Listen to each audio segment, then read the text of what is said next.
Good evening, I'm Rick Tillery. I'm Trish Close. Thanks for joining us tonight. Last year, the number of violent crimes in the U.S. rose from the first time in nearly 2 decades. There were 1.8 million incidents involving rape, assault, and robbery across the nation. Southern Oregon mirroring that increase. Oregon State Police showing part of the rise, crimes against persons, including homicide, rape, and assault.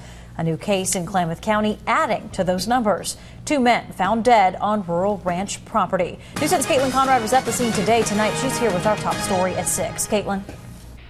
Trish, investigators in Klamath County are trying to get to the bottom of a double homicide in Bonanza. Detectives there think the deaths are related to a missing persons case they've been working on this month. Neighbors in the area say they're hoping the killings aren't random. That whoever did this is still at large. Detectives are looking for the person responsible for killing 2 men in Bonanza. Sheriff Tim Evinger says he believes the deaths are connected to 2 separate cases investigators were working on.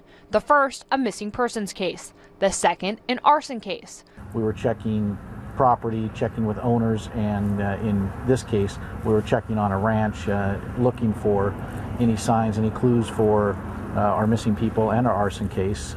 On October 4th, 2 California men went missing. On October 11th, family reported their disappearances to police. The 2, Everado Mendez-Ceja and Ricardo Jauregui, were going to Bonanza to look at horses.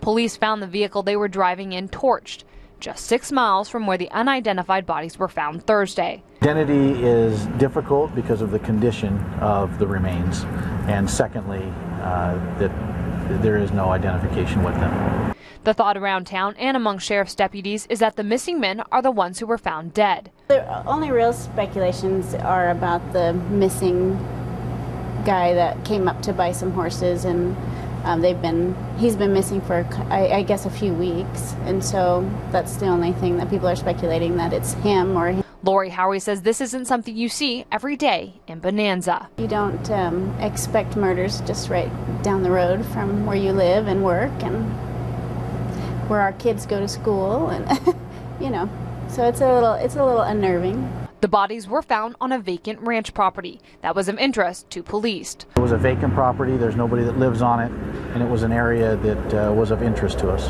At this point, the sheriff thinks the 2 dead men knew who killed them. All signs are leading that they may be related. The sheriff's office is waiting for an autopsy to determine how the men were killed. Covering your news, Caitlin Conrad, News 10.